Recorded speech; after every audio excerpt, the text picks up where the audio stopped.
hand cracked across a woman's face so hard her hair flew sideways. Plates jumped on the counter. A coffee cup toppled and rolled to the floor. Her knees buckled. She caught the edge of the counter with both palms and stayed there, head down, breathing through her teeth. Nobody moved. 12 people in that diner, and not one of them lifted a finger. The man who hit her wasn't drunk. He wasn't even angry. He smoothed his shirt, adjusted the badge pinned over his heart, and reached for the salt shaker like nothing had happened. That's when Walter Hayes set his coffee cup down. Slow, careful. An old man at the window booth, gray hair, tired eyes. He'd been sitting there an hour without saying a word.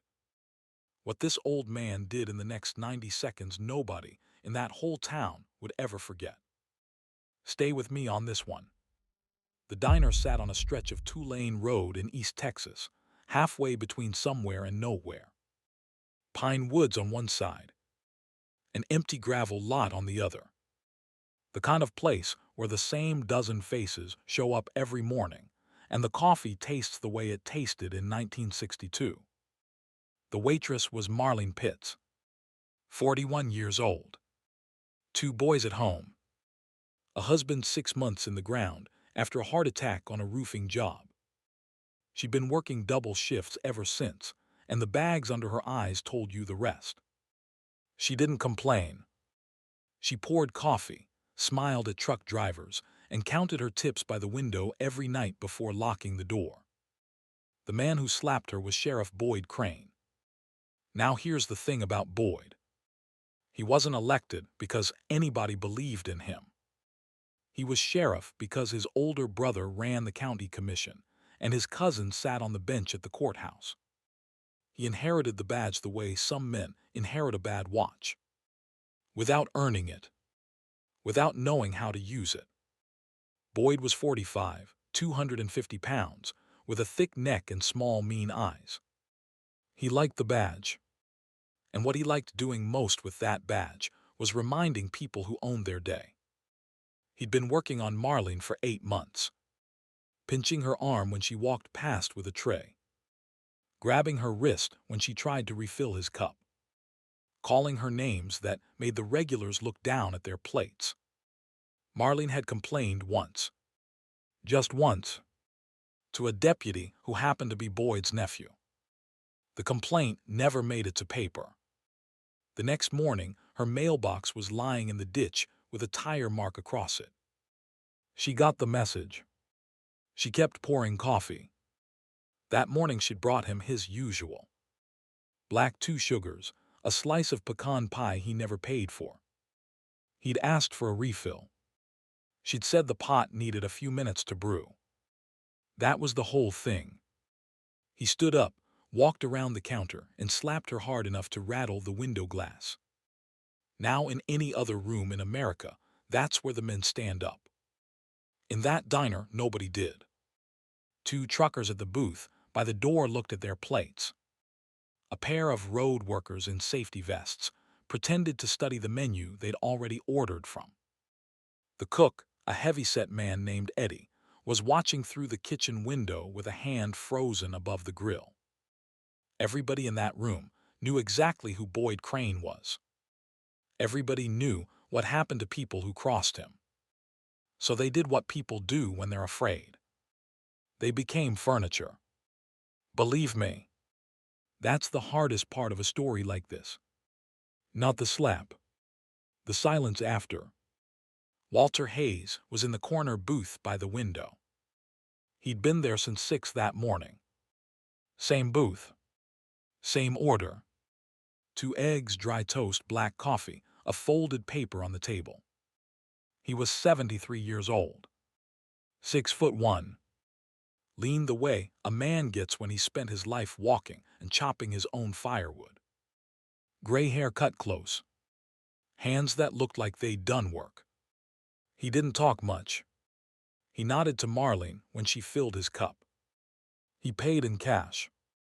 He left $2 on the table even when his check came to 4. He'd been coming to that diner 3 mornings a week for 11 years, and the only thing anybody could tell you about him was that his last name was Hayes, and he lived alone in a cabin at the end of a long dirt road off County 14. The town didn't know what Walter had been before he was old. The town didn't ask. He pulled a silver dollar out of his pocket, 1923, worn smooth on both sides. His father had carried it through the Pacific in 1944 and pressed it into Walter's palm the night before Walter shipped out to a place this country doesn't talk about much anymore. Walter had carried it through every door he'd walked through since. He set it down on the table next to his coffee cup. Heads up. He looked at it for a long second. Then he stood. He walked across the diner like a man crossing his own kitchen. No hurry. No swagger. Just the slow, steady walk of someone who'd already decided what he was going to do. Boyd Crane was back in his booth, working on the pie. He saw Walter coming in the corner of his eye and didn't even look up. "Sit down, old-timer," Boyd said. He kept chewing. "This ain't your show." Walter didn't sit. He stopped at the edge of the booth and stood there with his hands at his sides. "Apologize to her," Walter said. His voice was quiet. Not angry. Not raised. Just flat and level, the way a man talks when he said something he means. Boyd put his fork down. He laughed once. A short, ugly bark of a laugh. "You hard of hearing, Grandpa." "I said sit down." "Apologize to her," Walter said again. Now Boyd looked up. His face went through 3 colors in about 2 seconds. Surprise. Then amusement. Then the dark flat red of a man who's just realized somebody in his own town is talking back to him in front of witnesses. "You got any idea who you're talking to?" "I know exactly who I'm talking to," Walter said. The whole diner had gone still in a different way now. Before, the silence had been fear. This silence was attention. The truckers were watching. Eddie the cook was watching. Marlene was at the end of the counter, one hand pressed to the side of her face, watching too. Boyd stood up. He had 4 inches and 90 pounds on Walter. He took a step around the booth so he could face him full. He let his hand drop near the holster on his belt. Not on the gun. Near it. The way a man does when he wants you to know it's an option. "Old man, I'm gonna give you one chance to walk back to your seat." Walter didn't move. Last warning. Walter didn't move. So Boyd did what men like Boyd always do. He reached out with his big right hand to grab Walter by the collar. He never made it. What happened next happened so fast that the truckers later told 2 different versions of it, and neither one was right. Walter's left hand came up under Boyd's wrist. There was a sharp twist that nobody saw clearly. Then a sound like a piece of green wood snapping in half. Boyd's knee buckled. His face hit the edge of the booth. Walter's other hand pressed flat against the back of Boyd's neck and held him there, bent over the table, his cheek mashed into a half-eaten slice of pecan pie. Walter leaned down close. His voice dropped so low that only Boyd could hear it. "You ever lay a hand on her again? You ever come in this diner again? You ever even drive past this diner again? I will know. And I will come find you. Are we understood, son?" Boyd was making a sound like a man trying to breathe through a pillow. "Are we understood?" "Yeah," Boyd gasped. "Yeah." Walter led him up. Slow. Careful. Like a man releasing something dangerous he wasn't quite done with. Boyd stood half bent over, holding his wrist with his other hand. The wrist was already starting to swell. He didn't look at Marlene. He didn't look at the cook. He didn't look at any of the truckers. He looked at the door, and then he walked to the door, and then he was gone. The bell jingled once. The door swung shut. For a long moment, nobody breathed. Then Eddie the cook said, "Well, I'll be damned," very quietly, and the whole diner exhaled at once. Marlene came around the counter with a cloth in one hand and a mug in the other. Her hands were shaking. She didn't say anything for a minute. She just refilled Walter's coffee. He nodded. She wiped a spot on his table that didn't need wiping. "You shouldn't have done that," she said. "Yes, I should have," Walter said. "He's gonna come back." "Maybe. He's got brothers. He's got a whole family. They run this county." "I know." She looked at him. Her eyes were wet, but she wasn't crying. She was the kind of woman who'd been done crying for a long time. "Why?" she said. "Why did you do it?" Walter looked out the window at the gravel lot. A truck rolled by on the highway and disappeared into the pines. "Because nobody else was going to," he said. That was all he said. Marlene set the mug down. She put her hand over his for a second, just for a second, and then she walked back behind the counter and started cleaning the spot where Boyd had been sitting. She scrubbed the table harder than the table needed. The two truckers got up and paid their bill and tipped her $10 on a $6 check. The road workers did the same. Eddie came out of the kitchen and brought Walter a fresh slice of pie on the house and went back without a word. Walter ate the pie. He folded his paper. He drank his coffee. For about 20 minutes, the diner felt like a normal place again. Eddie went back to his griddle. Marlene took an order from a kid at the counter. The radio came back on, low, some old country station playing a song that had been new in 1971. Walter cut his pie with the side of his fork and watched the road through the window. It felt like it was over. It wasn't. The bell over the door jingled. 3 men walked in. Then a fourth. Then a fifth. The first one was a deputy in uniform with a deputy's belt and a deputy's gun. The second was a man in a brown leather jacket with a face that looked like Boyd's but harder and meaner and 10 years younger. The third and fourth were thick necks in plain clothes who looked like they got paid in cash. The fifth was a man Marley knew on sight and didn't want to. He was a county commissioner named Tate Crane, Boyd's older brother, the man who'd put the badge on Boyd's chest in the first place. Tate stopped in the middle of the diner and looked around like a man inspecting a building he owned. "Lock the door, Curtis," he said. The deputy walked back to the door and threw the deadbolt. The shade came down over the glass.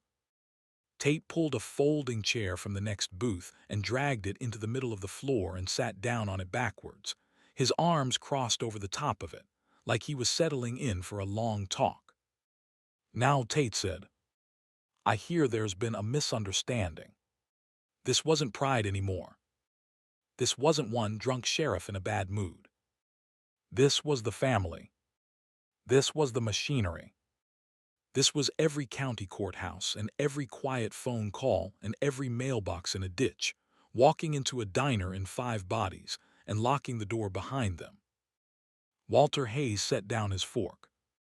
The 2 truckers had gone. The road workers had gone.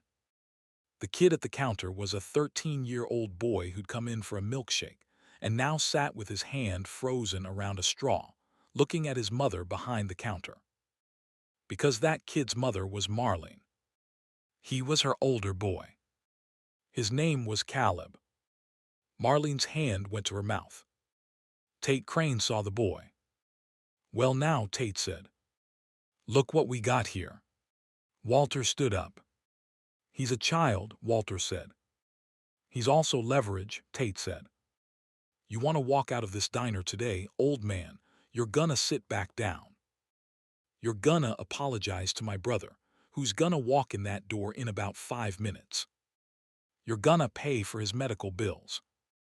And you're gonna leave this county tonight and not come back. Otherwise, this boy's mother is going to have a bad afternoon. And so are you." And so is half the people in this room. Walter looked at Tate for a long time. He didn't move. You know who I am, son. I know you're a hermit who lives in a cabin off County 14 and pays his taxes in cash. That's right, Walter said. That's the part you know. He took one step forward. The deputy named Curtis pulled his gun and put it on Walter's chest from 6 feet away. Stop right there. Walter stopped. He looked at the gun. Then he looked at Curtis. Son, Walter said, I want you to listen to me very carefully. Because I am about to give you the only good piece of advice you will ever get from a stranger. You put that gun back in that holster. Right now. And you walk out that door. And you keep going. Because if I have to take that gun off you, you are not getting it back. Curtis laughed. He was 24 years old. He'd never been shot at in his life. He thought he was about to be the man who handled a smart-mouthed old hermit in front of his bosses with witnesses. He stepped closer. That was a mistake. Walter moved on the third step. The kid at the counter said later, it was like watching somebody close a door. The hand came up. The gun went sideways. The deputy's wrist bent in a direction wrists don't bend. And then the deputy was on the floor on his back, with his own gun pointed loosely at the ceiling in Walter's left hand. The whole thing took about a second and a half. The two thick necks reached inside their jackets. Walter said, don't. They didn't. Tate Crane was still sitting in the folding chair. He hadn't moved. His face had gone the color of old cement. Now here's the thing. If you're still with me on this story, do me one favor. Hit that subscribe button. It's free, it takes a second, and it helps more people find the kind of stories where the right man is sitting in the right booth at the right time. That's it. Now back to it. Walter took 2 steps to the side so his back was against the counter, and he could see all 5 men at once. He still had the deputy's gun. He hadn't pointed it at anybody yet. He was holding it the way you hold a tool you don't want to use. Tate, he said. Stand up. Tate stood up. You're gonna walk to that door. You're gonna unlock it. You're gonna keep your hands where I can see them. And you're gonna sit on the curb outside. Your boys here are gonna sit next to you. And we are all gonna wait. Wait for what? For somebody I called 20 minutes ago. Tate's face changed. The cement color got darker. You called who? Walk. The 5 of them walked out the door with Walter behind them, the deputy's gun loose in his hand. They sat on the curb in the gravel lot with their hands on their knees, the way Walter told them to. The deputy was making little whimpering sounds and holding his ruined wrist. Tate Crane stared at the gravel between his feet and didn't say a word. Marlene came to the door. Caleb was behind her, his hand on her arm. She looked at Walter. He nodded once and she came out. She stood next to him, her hand still shaking, and she watched the men sitting on the curb. You called somebody, she said. I did. Who? An old friend. A few minutes later, Boyd Crane came around the corner of the diner on foot. He had a fresh white bandage on his wrist and a fresh look of murder on his face and a service pistol in his right hand, pointed at the gravel. He hadn't seen the rest of them yet. He was walking toward the diner door from the side where the windows were. He thought he was walking up on an old man and a waitress. He turned the corner. He saw his brother on the curb. He saw the deputy on the curb holding his wrist. He saw Walter Hayes standing in the lot with a gun in one hand and not even pointed at anything in particular. Boyd raised his pistol. Drop it, old man. Walter didn't drop it. I said drop it. Boyd, Walter said. Look at your brother. Drop the gun. Look at your brother, Boyd. Boyd glanced. Just a glance. Tate was shaking his head very small, very fast. Don't. Don't. That's when the second pickup came up the highway. It was a clean black F-150 with government plates. It pulled into the lot slow. Two men in suits got out. Then a third. Then a woman, also in a suit, with a folder under her arm and a federal ID on a lanyard around her neck. They walked across the gravel without rushing and without slowing. The way people walk when they've been to 1,000 of these. The woman stopped about 15 feet from Boyd. "Sheriff Crane," she said. "I'm Special Agent Diane Mahoney with the FBI Public Corruption Unit out of Houston. I'd like you to put that weapon down." On the ground. Very slowly. Boyd's face went white. "And I'd like to inform you," she said, "that we have been building a file on you and your brother for 14 months. We have witness statements. We have wire transfers. We have audio. We were planning to move on you next Tuesday. But we got a phone call this morning that changed our timeline." She glanced sideways. At Walter. "Hey, Walt." "Diane. Long time. Long time." She turned back to Boyd. "Now, Sheriff." "The gun." Slowly. Boyd's hand was shaking. He looked at Walter. Some piece of him was still trying to do the math on how an old hermit in a diner had a federal agent on a first-name basis. Walter saw it on his face. "Son," Walter said, "you want to know who I am? Fine. I was a Marine. Force Reconnaissance. 3 tour. After that, I worked 31 years for an outfit you don't have clearance to hear the name of. I retired 11 years ago to a cabin off County 14 because I wanted my mornings quiet. And every morning for 11 years, I have come into this diner and tipped this woman $2 on a $4 check and minded my own business. You took that away from me this morning. You did that. Now put the gun down before you make it worse." Boyd put the gun down. Agent Mahoney's 2 men moved in and cuffed him. Then they cuffed Tate. Then the deputy named Curtis. Then the 2 thick necks. 5 men face down on the gravel of a diner parking lot off Highway 87 on a Tuesday morning in the middle of nothing. Inside the diner, something else was happening. The 2 truckers had come back. They'd been parked at the gas station up the road. They walked across the lot now. The older one, a man named Ray, had served in the Navy in 1969. He stopped in front of Walter and gave him a small short nod. The younger one, his nephew, had been in Iraq twice. He gave the same nod. The road workers came out of a pickup at the end of the lot. One had been Army. One had been a contractor. They both nodded. Eddie the cook came out of the diner, wiping his hands on his apron. He'd been a Marine in 1985. He'd never told anybody. It turned out that diner had been full of veterans the whole time. Quiet veterans. Old veterans. The kind that don't wear a hat and don't put a sticker on the truck. They'd been watching that whole 8 months. Every grab on the wrist. Every name out of Boyd's mouth. They'd been waiting for the moment somebody else moved first. Because that's how it works in a town like that, where everybody is afraid of one family. Nobody wants to be the first. Once somebody is first, everybody is. Walter had been first.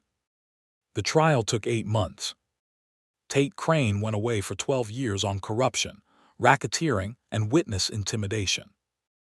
Boyd Crane went away for 9 on assault, abuse of office, and a list of things he'd done over 15 years that Marlene wasn't the first or the worst of. The deputy got 3. The 2 thick necks got 4 each. The county commission was rebuilt from the ground up. The courthouse cousin retired the week after the indictments dropped, before they could come for him. The town didn't change all at once. Towns don't. But it changed. Marlene kept working at the diner. She got a raise. She quit her second shift. Her boy Caleb went back to school in the fall, and his grades came up, and the dark thing that had been behind his eyes for a year went away. Eddie put up a small photograph by the register. It was a picture of Marlene's husband from the year before he died, sitting at the counter eating a slice of pie, smiling at something off camera. Underneath it, Eddie had written in careful handwriting, "He was a good one." That was all. Walter went back to his booth. He came in 3 mornings a week, the way he always had. Same booth. Same window. Same paper folded in half on the table. 2 eggs, dry toast, black coffee. He nodded to Marlene when she filled his cup. He paid in cash. He left $2 on the table even when his check came to 4. He didn't talk about what had happened. Nobody asked. The truckers came in and ate their eggs. The road workers came in and ate their eggs. Eddie ran the griddle. The radio played some song that had been new in 1971. About a month after the trials ended, on a Tuesday morning, Marlene refilled his cup and stood next to his table for a moment. She was quiet. He looked up at her. "Walter," she said. "Marlene, I never thanked you." "Not properly." "You did." "No. I said thank you." "That's not the same." He waited. She put her hand on the table next to his cup. "My boys. They're growing up. They're gonna grow up.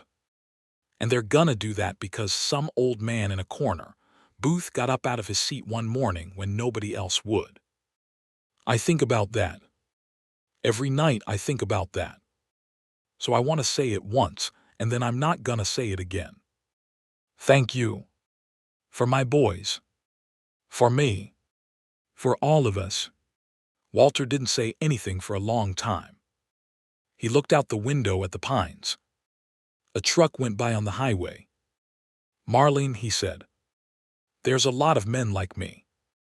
Most of them are sitting in booths just like this one. All over the country. We just look like old men with newspapers. People walk by us every day and don't see us. They look right past. That's all right. That's how we like it. But every once in a while, somebody decides to do a thing in front of one of us that they shouldn't have done. And then they find out who was sitting in the booth." She was crying now. She didn't try to hide it. "Eat your pie," he said. "It's getting cold." She laughed once. A small wet laugh. She wiped her face with the corner of her apron and went back to the counter. Walter pulled the silver dollar out of his pocket, 1923. Worn smooth on both sides. His father's. He set it on the table next to his coffee cup. "Heads up." He looked at it for a long second. Then he picked it back up and slid it into his pocket and turned the page of his paper. Outside, the morning sun was climbing over the pine tops. The parking lot had 3 trucks in it now. The bell over the door jingled, and a man in a worn jacket came in and sat at the counter and ordered coffee. Marlene poured it. She smiled. He thanked her. He put $1 on the counter, even though the coffee hadn't come to the bill yet. Eddie hummed at the griddle. The radio played. And in the corner booth by the window, an old man finished his eggs, folded his paper, drank the last of his coffee and stood up. He left $2 on the table. He nodded to Marlene. He walked out into the morning. The bell jingled once. The door swung shut. You'll meet a Walter Hayes in your own life one day. Maybe you already have. Maybe he's the quiet man at the next table you've never spoken to. Maybe he's your neighbor. Maybe he's the old man who waves at you from his porch when you drive past. You won't know what he's done. You won't know what he can do. He won't tell you. But if you ever find yourself in a room where something wrong is happening, and the room goes quiet, and nobody moves. Look around. Look at the corner booth. He's already there. He's already setting down his coffee cup.